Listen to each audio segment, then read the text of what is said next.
If I were to crawl through Annie's mouth and go through a good bit, my head and upper torso would be out of Clarabelle's mouth, but my legs and feet would be still dangling out of Annie's. What is this portal? What is going on?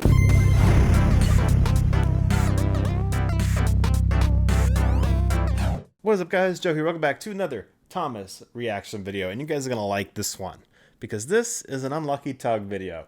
And I'm sure many of you know who that is and are already subscribed to him, but if you're not, original video we're going to be watching is in the description below, so make sure you do go subscribe and check him out. And this is Unanswerable Thomas Questions. Now, I think there's a series of these, so we'll probably check another one out at some point, but for right now we're going to watch this one.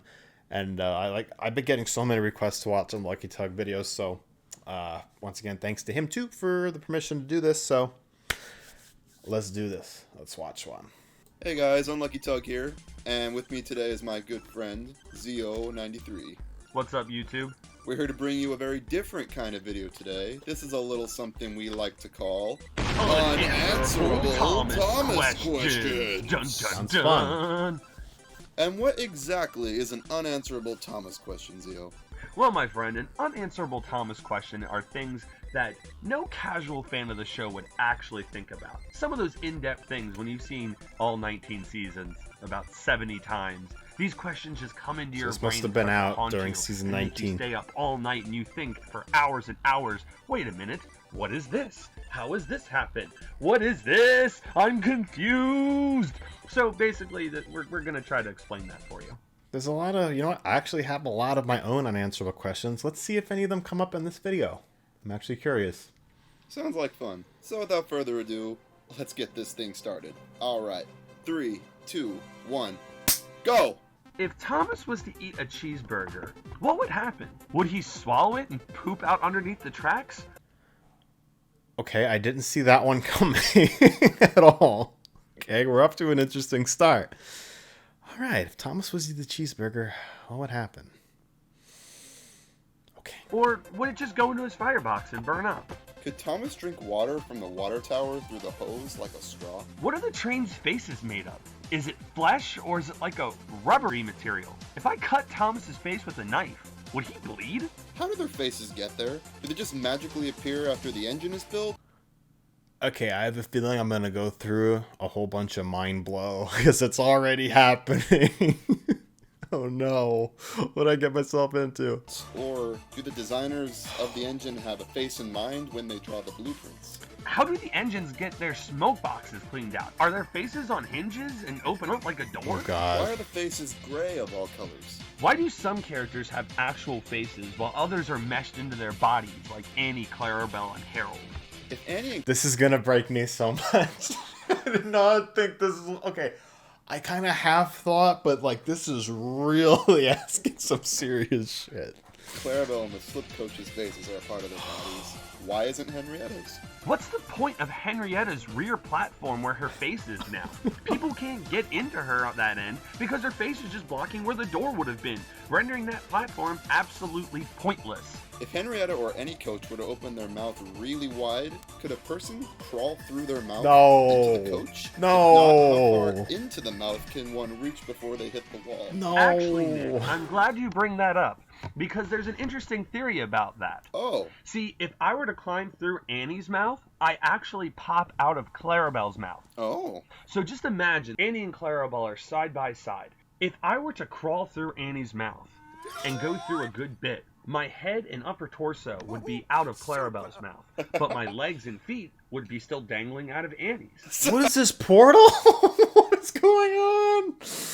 What is behind the truck's faces beside that flat single layer of wood? If a truck was loaded with sand or something and they sneezed or coughed, would sand pour out of their mouth? How does it always work out that the trucks face forward when they're a part of a train? Isn't there any case where they might get turned around in a shunting yard and have to travel backwards? Do the trucks make friends with each other? I think that happened sometimes in the old show, right? Sometimes they were backwards, right? Maybe. I'm trying to make sense of some of this. Okay, don't blame me. Or do they see it as a pointless effort because they know they'll get split up at the yard at some point and probably never see each other again? You know, that's got to be depressing. It must be hard to be a truck. No wonder they cause so many accidents. Do the trucks have names? If not, do they give each other names? Actually, Tug, they do have names. Oh, really? Really? And I'm One, gonna go through two. that list right now. Brain, Bullstruck, Chester, Chump, Crack, Craig, Krusty. Okay, I was just gonna go SC Ruffy Toad. I was just gonna go SC Ruffy, Fred and Rickety, and I'm just going by my Wooden Railway collection here. But you know, okay, this is something else. Francis, Greg, Muffin, Omar, Peachy, Pinky, Ralph, Spanky, Tobias, Tomas, Zippy, Stumpy, Randall, Dolan. We're literally naming every single truck that was shown. Doogie, Slappy, and Ivan. How are some things on Sodor alive and some things aren't? Like, why No. is Cranky alive, but the Big Mickey crane isn't? Bullstrode, know. Captain, and Skip are the only boats with faces, but there are millions of others that don't. Who decides what comes alive and what doesn't? I don't know. Where do Skip's wheels go when he's waterbound? Do they just fall off? What is Sailor John's last name? Vansky. Does it matter? Oh, wait, really? Yeah. Oh. What are the Duke and Duchess's names? Actually, their names are Duke and Duchess, respectively. They were actually dogs, and then the small railway engines from the hills turned them into humans. See, Marion wasn't crazy. They were magic. Oh. How do the operations with Spencer on Sodor work? Like, Yeah. when Duke and Duchess... Guys, my mind, I'm shot. My mind's shot. There's just too much. There's a lot of spinning going on in here right now. The gears are really spinning. They're staying on Sodor. Do they have I'm surprised there's not like smoke coming out of my ears because I'm trying to process and think about all this. absolute freedom to run Spencer wherever on the line? Or do they have to clear everything with Sir Topham Hatt and the railway heads? Where does Spencer sleep when he's on Sodor? Is there a shed for him somewhere near the summer house? Or does a steam team member just get kicked out of Tidmouth sheds to accompany him? If that's the case, why would Spencer They're used to doing that by now. It's okay. stay so far away from the summer house? Isn't the summer house like near Wellsworth or something? What year does the show take place in? Is it modern day or is it the 1950s? Because no one seems to have a anymore. computer, cell phone, especially in the case where they could really use it when they crash. Is Birdie the only bus on Sodor? Why do we never see others? Well, you see, in Thomas Birdie and the Great Race, you obviously didn't see that there were more buses in the yard. So, no, there are more buses on Sodor. Just stop. Bulgy? Sorry. Oh, wait. He was a vegetable stand last time we... Wait, no, they brought him back in CGI. How did that work?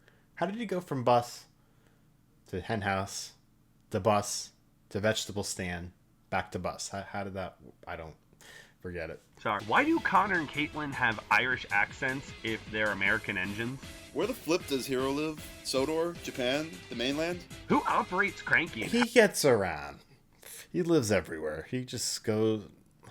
Oh, no, not this question. How does anyone even get inside of him? What about Marion? She doesn't even have front windows. And not to mention Ned. Kevin, I mean, who's driving him? Why does No Glenn one. sound just like Scarloey and Bert like Sir Handel? Because Keith Wickham does too many characters and has officially run out of voices. I mean, look at The Adventure Begins. He practically talked to himself the entire time. Well, that answers that. Oh, my God. Well, we're definitely going to be watching the second one. Yeah, we have to. Because... But that's enough mind blow for me. All right. So, comment your favorite part below. Maybe comment your own questions you have, because at this point, why not?